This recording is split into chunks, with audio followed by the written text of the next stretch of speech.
So I had a hookup recently. Yeah, I'm an adult, and I knew that's what he wanted. I knew because he invited me to his house and not on an actual date. I didn't mind because he was attractive and I could use a little physical affection once in a while. And oddly enough, in all the men I've connected with over the last 5 years or so since my divorce, he was the first one ever that's actually connected to me locally. We have mutual friends, so which I normally would not do, but he's very attractive. So I got to his house and he was a perfect gentleman. He was very kind and very sweet, and we ended up having a lot in common. It's possible he was making some shit up just to get in my pants. It was actually kind of cute because he kept saying, to be honest and vulnerable, da-da-da-da-da, and I'd be like, yeah, that's not entirely honest. But I played along because I was enjoying his company. Because when you decenter men, you kind of by default end up centering yourself in that connection. When I showed up at his house, I was not trying to win his affection or favor in any way. My value was not determined by whether or not he would like me. My value was already determined before I left my house. I highly value myself. I think I'm wonderful, even if he doesn't. And this is not entirely crazy because this is actually the same audacity that men have.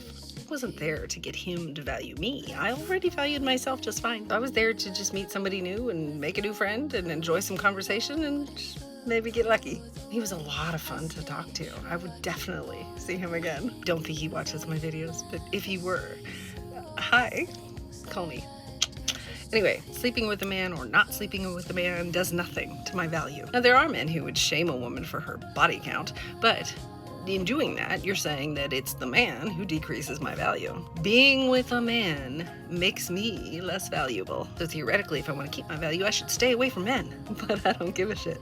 I'm not worried about the outcome in life. I have no expectations. I'm not going into a connection thinking, this is going to be my soulmate. And if it's not, I'm going to run for the hills. I'm open to the possibility that I might meet somebody that I want to spend the rest of my life with, but I know that in the meantime, I'm probably not going to. I know that in reality, I'm going to meet a lot of turds. And maybe, if I'm lucky, once in a while, I'll meet one that doesn't make me want to throw up. That was this guy.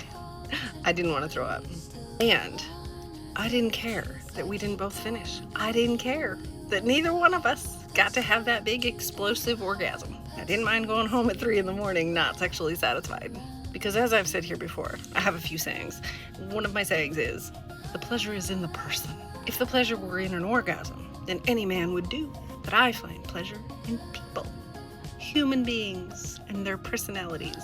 Whatever we do in bed is a bonus.